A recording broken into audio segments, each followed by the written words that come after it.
Hi, everybody. This is Danny Bermant, founder of Captain JV. I'm absolutely delighted to have Elisa Bogots with me online today. Elisa helps coaches and consultants launch their programs and events online with as much ease as possible, with as little fuss as possible, leaving them to focus on scaling their business. Elisa, I'm delighted that we've worked together. You've helped some of my clients with their launches. So I wonder if we could start off by you telling me a little bit about the people you serve and a little bit about what you actually do. In terms of what a launch is.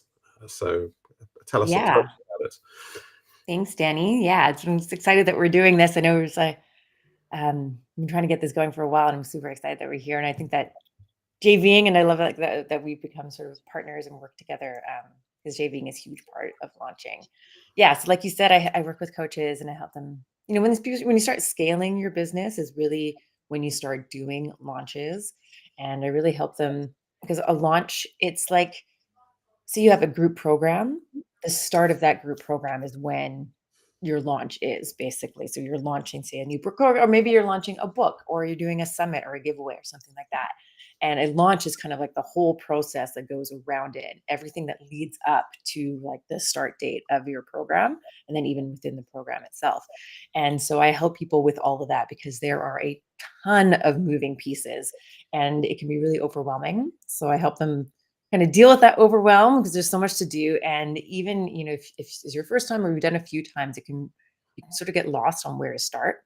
And I really help them get focused and structured, and I organize them. And so I do this through my a launch roadmap, and also with tech implementation, which is something that's sort of new that I've just started doing recently. And so really I just I help you figure out everything that you need to do for your launch, when it all needs to be done by, and then do all the techie stuff if you need it. So that's basically. I think it might be good also for the audience, just to classify what a launch might be, because I think it can be something really, even something as simple as managing a webinar is in of itself a launch, isn't it? Because it doesn't have lots of events taking place. It's just a webinar, but there's a lot to do in the run up to a webinar and the run up after. Yes, yeah, like a webinar is part of a launch process. So if you're launching a group program, then you likely have some type of event or webinar to promote it. And you're right. So there is like a ton of stuff leading up to the webinar itself, all the promotion, getting people in there. And then usually in that webinar, you'll sell your program. And then even after the webinar, there could be more promotional, more emails, reminders, and things to get people into your program itself. So yeah, So tons I'm of stuff. interested to know, with launches, kind of who who is it that I'm interested to know a bit about, to hear from your perspective, typically what drives people to a launch? What are the components, the drivers of the traffic that come to a launch? There's some obvious ones that people can think of, like I might be running some Facebook ads, but tell me what you see. Who you see? Who are the channels that promote a launch? Yeah, so there can be lots of different things. You can start with even something I feel like you really want to get more people into your world, more people into your tribe. I like to call it growing your reach. And there are tons of different ways because then the more that you grow your reach, the more people you have to promote to. And so one of those ways that you can grow your reach is by having a lead magnet out there. And also joint venture partners is a great way of doing that too, of having them promote your webinar if you have that's part of your launch. I think that joint venture partners is a really good way of doing that because they will let their people know about your webinar and invite them to it for you, so you really get to kind of expand your reach and get introduced to more people, even doing something like this, like a social media live. So in this instance, we're on some of my social media platforms and Danny's one, so right now I'm getting exposure to his people and he's getting exposure to mine. So those are some key ones. And then yeah, you could do Facebook ads, but yeah, social posts, emails, networking, and speaking as well. So there's a lot of interest in terms of how can you get joint ventures to promote a launch. You want to get a lot of traffic in a relatively short space of time to an event, to a launch that you're running. An obvious avenue that people will have is advertising, and people kind of get how that works. You put some spend down You have you have an audience, you have a message. With partners, it's obviously it's wonderful. You're not paying them the kind of money that you're paying with advertising, but there are some things you have to do to get partners to support a launch. And I wonder if you could share your own insights of what you need to do to start engaging joint venture partners to get them to participate in the launch. Yeah, I think that, yeah, that's a really good point. Like engaging your JV partners, because with a joint venture partner, it's really a relationship, right? It's a relationship that you have with someone. And so you want to maintain that relationship always. I think it's always good to be checking in with your JV partners and having catch up meetings and see how you can continually be supporting each other. So if you have a launch and you say, yeah, you want them to promote a webinar, you would want to engage with them 3 to 6 months out, because some people, they have a promotional calendar. Some people plan very far ahead, and you want to get into their promotional calendar. And so it's kind of good to engage them early on to make sure that you're in their calendar. I know that I've had some JV partners, reach out to me the week before, and I was like, oh, I'm really sorry, but like, I already know what my emails are full, so I can't promote you. And I would always feel bad because I would want to promote them. But if they had, come to me maybe a few months earlier, I could have got them in.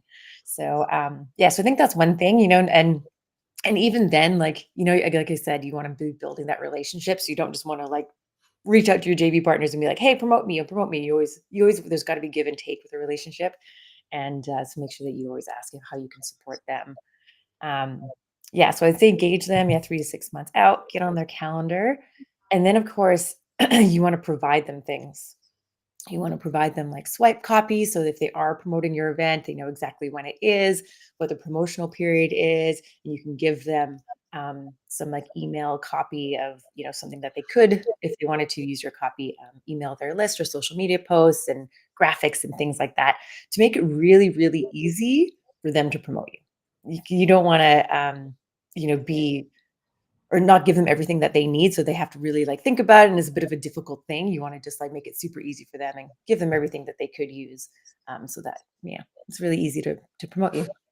I've met business owners who feel a bit disillusioned about launches. They say, "Well, I've tried it, but I asked JV partners to support me, and they dropped the ball, and Mm. and now I feel slightly burnt by the whole experience." Why do you think that happens? Oh, that's a really good question. I'm not sure. I wonder if maybe the relationship wasn't strong enough, that could be something. Or maybe they forgot. That could be also it as well. And I think, I know I've had it as well, where just starting to reach out to people and they're like, yes, I want to support you. And then when you do reach out, you kind of get ghosted, or you don't hear back. And yeah, I'm not really sure what that was. Like, sometimes things just change in people's businesses. Sometimes if they're new, your email goes into their spam, so they don't even see it. Um, but yeah, actually, that's a really good question. I don't know, do you have any insights into that as to why people might? Yeah, I mean, I think you alluded to something which I think is completely valid. You talked about the fact that reaching out to people long in advance. I think when you're communicating with people well ahead, you're able to get people into people's calendars much further ahead and plan things carefully. It also means that you've got more time to follow up with them. I think that when you start asking people at the last minute to support you, they're often scrambling around, and things are less likely to go wrong, and you're less likely to be able to get them everything they need in time. So I think it's the forward planning that you alluded to. I think is a big part of it. I also think that you also made a really good point about spam, and I think that is Mm. the biggest. I think one of the biggest mistakes people make is they fire off an email and assume that people have read it. And I've had situations where I've sent emails again and again, had no response, and sometimes I've had to then message the person on Facebook or even on LinkedIn or even on WhatsApp to get a response. And it's not. Unfortunately, you're dealing with a couple of things. I think you're dealing with junk, and I have to tell you on a daily basis now. I have to go into my junk folders and I get Yeah. loads of legitimate emails in there. And I think a Mhm. lot of people don't think to go there. So I think that's the first problem. Then you're battling with the fact that the average person's got a mailbox where you've just got an enormous number of messages going into that mailbox. And if you're lucky, people tend to pay attention to what's at the top of their inbox. And then there's a lot of other things that they maybe glance and said, I'll deal with it tomorrow. And then they forget about it. So you're dealing Yes. with the fact that you're competing for attention from a lot of people. And you've got to be the one who does makes the most effort to actually get people's attention, right? Mhm. To really get, you've got to be top of mind, and that means you've got to reach out to people a lot of times. And I think it feels sometimes like you're harassing them, but in my experience, that's what you're thinking. But what they're thinking is they're just register the fact that you've actually tried to contact them. They may not have even You may not have even been on their radar up till now. Yeah, absolutely. And exactly like you were saying, I don't know how many times I've done that where sometimes I'm just like, "Oh, I'm gonna look through my emails quickly and just kind of remove stuff from my inbox, like things maybe I could archive or file or something like that. And then I'll see an email from a JV partner. I'm like, oh right, okay, I want to give that attention. So I'll come back to it later. And then, like you said, you can get hundreds of emails in a day. So all of a sudden it's on like page 3 or something of Gmail and you've completely lost track of it. And then if they remind you, I'm almost always grateful. I'm like, oh, thank you so much. Oh, I'm like, I remember I read that like last week and I completely forgot about it. Like, thank you so much for reminding me of that. Like, of course, yes, I want to work with you. um, and like we said as well, like even like you engage with them early, but you want to Mm. keep on engaging with them because things change. I think even we had that, Danny, where it was like in October or something, and we were going to do something, and then my dates changed, and then it didn't work with yours because then you were on vacation. So then we Yeah, ended up postponing it, right? So like, so my launch dates changed, and then also you were having a vacation, yeah, and so stuff like that just kind of happens, and so it's really good to keep the conversation going and yeah, just check in because your JV partners could also be people that are your friends, and so it's nice to check in anyway and yeah. just make sure that you're still good and nothing's changed and they still want to support you. But yeah, what you said is I think really important to highlight. Stuff happens always, and situations change. And just because someone has committed to promoting you doesn't mean that that situation is going to stay that way. Yeah. People pull out for entirely legitimate reasons, Mhm. sometimes personal reasons. Sometimes they just made a mistake on their calendar, or their business entirely needs to change its focus. It happens, and I think that's why you have to stay in touch with people the whole time. And I think you're relying on the fact that your partners are as organized as you are, and they're not. So their situation may have changed. They may have neglected to tell you their situation's changed, and then you only find out when they don't show up for you. So Mhm. I want to move on to another really big topic about launches, and something called tracking. Tracking partners, and I want you to just share with me a bit about why tracking. Why does it matter? Yeah, tracking. It's something that I think is really beneficial. It well, yeah, there's so many things with tracking, and then I'll get into the JV partners as well. Um, so with tracking, like within a launch, there's lots of things you want to track. And one of the benefits of it is like, sort of, for example, you have your webinar, let's say, right? And or even like your lead magnet, whichever one of those two, and you can start looking at your numbers. So part of tracking is looking at your conversion rates. So this could be, for example, say you have a webinar and you have a landing page for people to go there, and you notice that you're getting a ton of clicks, but not like, so people are coming to the page, but people aren't necessarily signing up for the webinar. They're not clicking and signing up. So say maybe like you get like 100 clicks on the page, but only like 10 people actually signed up. Like, what could be going on there? What could be the issue as to why people show like, or seem interested and then don't actually sign up. And if you're tracking your numbers, you can see those conversion rates and how they could maybe be a bit low. And then Mm, you can investigate, what's going on. I had this amazing example of this. Was a JV partner of mine and a coach friend, and she was doing a summit. She was doing, I think it was like a 3-day summit. And she had it where you would sign up for the summit, and then she had like a bump afterwards where it was like you could pay for something. And in doing that, the way that the tech was set up was that it required credit card information, even if you just signed up for the summit that was free. mm, And so she noticed, because she was tracking her numbers, that there are a lot of people were going to the page, but then very few people were actually signing up to the summit. And she was like, "That's so strange. Why wouldn't people sign up for something for free?" And and then she realized, oh, it's this cart thing. So she changed it, and she made it so that you don't have to bring your credit card number, and that you would just go to like a page if you wanted to buy the next thing. And she said that it was amazing. Like she had this chart and it was like this exponential growth all of a sudden went up. As soon as she made that change, everybody was signing up for the summit. And it was a bit of a shame because she was tracking it.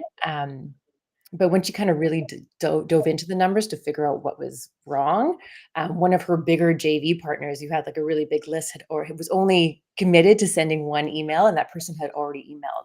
So she had this missed opportunity of all these people potentially going to her list through those people, through her JV partner, who didn't sign up to her summit. And so I think it's just really, really important to be monitoring those things and just kind of keeping track of everything that's going on. And this also includes your JV partners.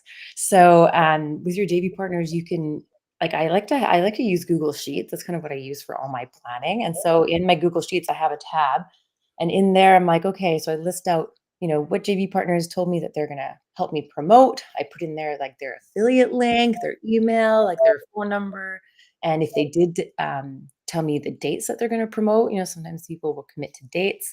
And then even then I track as well, like, okay, how many people did they get to sign up? Do I need to, how many people of those purchased? What commissions do I need to pay out? Things like that. So I think that's really something that you can do with your JV partners. And it's super handy because, if someone messages you and they're like, oh, I can't find my affiliate link, you can just go right into your sheet, grab the affiliate link and email it to them without trying to, like dig through your affiliate tech or something like that. So I actually want to just add to this conversation in terms of why I think tracking is so important. A lot of joint venture partners I work with, they think of tracking in terms of it's important because if someone makes a sale, you can track that it was them who generated the sale, and you can pay them commission. Right. But I actually think because obviously if you've got 10 people promoting your launch, how are you going to know? You make a sale, how are you going to know who it came from without tracking them? Right. So that's a very obvious reason why you need tracking. But I think there's another much bigger reason that you need tracking, and that's that you have no way to make an informed judgment on how your partners are performing if you don't track them. Now, why does that matter? Because in my experience with working with joint venture partners, roughly 20% of the people you partner with will make 80% of your sales. And you need to know, like, who of all the different people you're working with, who are the people who you're working with there where there's a particularly good alignment with their audience and your audience, with their audience and your offer.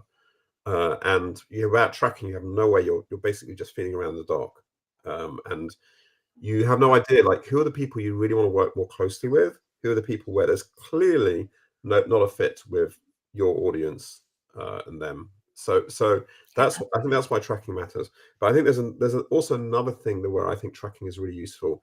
I always insist when I work with joint venture partners, when I ask them to commit to supporting something we're doing, I always say to them, please, can you tell us what dates you're planning to support our launch? Now, I do that for two reasons. One is, I think, in my experience, people who commit to specific dates are more serious.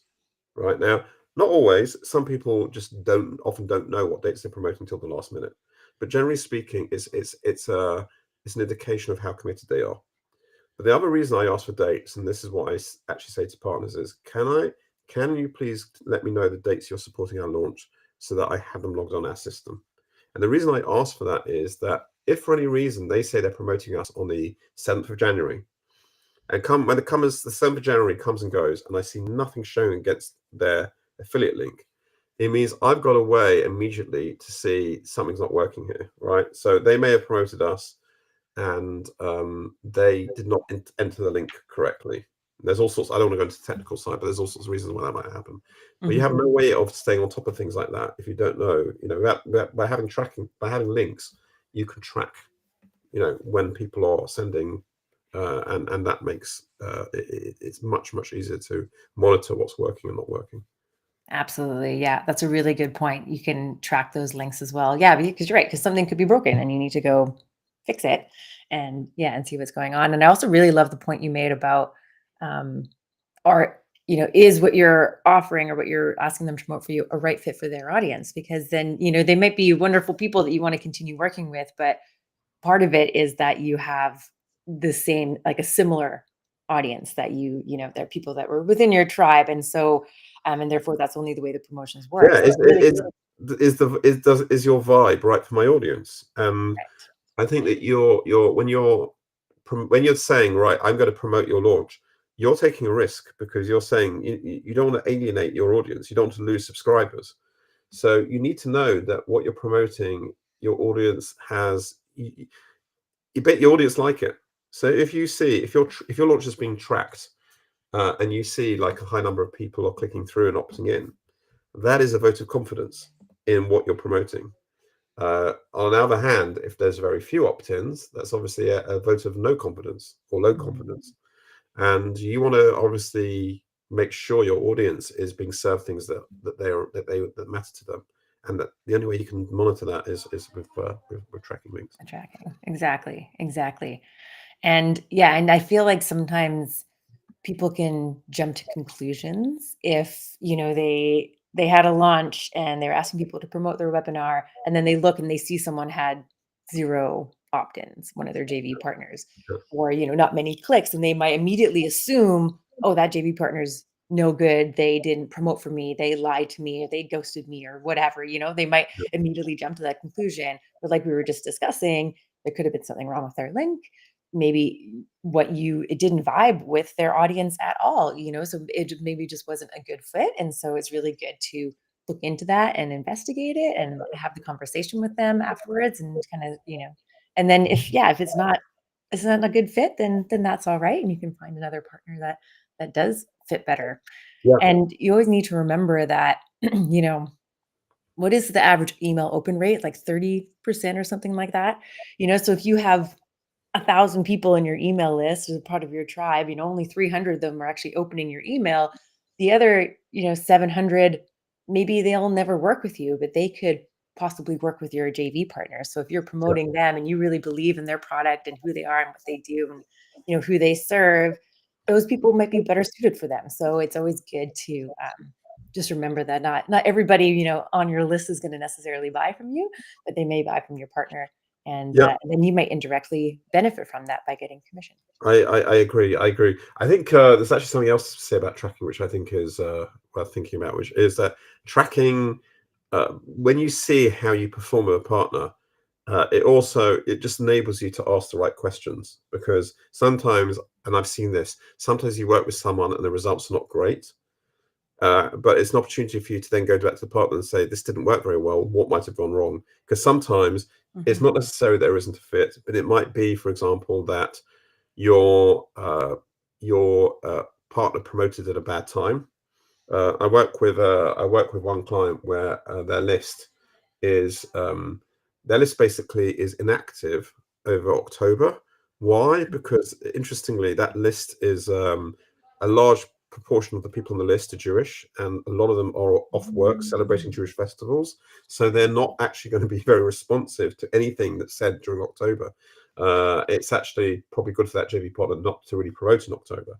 Um, Sometimes, if a JV partner is promoting something, uh, if it's too similar to something else they just promoted, there's a bit of fatigue on their list, so their list may not be responsive. So I mhm. think it's just mindful of what might have gone on, or it may be that you've just done a lot of intense promotion to your list. There's all sorts of things. So I say the other thing is that tracking. The important thing about tracking is it enables you to ask the right questions, because sometimes someone didn't do very well, and rather than say, "Oh, this is not doesn't work," ask what's gone wrong, or why might the promotion not have worked out. Let's explore what might have caused this. Exactly, exactly, and I've definitely seen partners participate in a launch where the first attempt it bombed and the second attempt was really successful.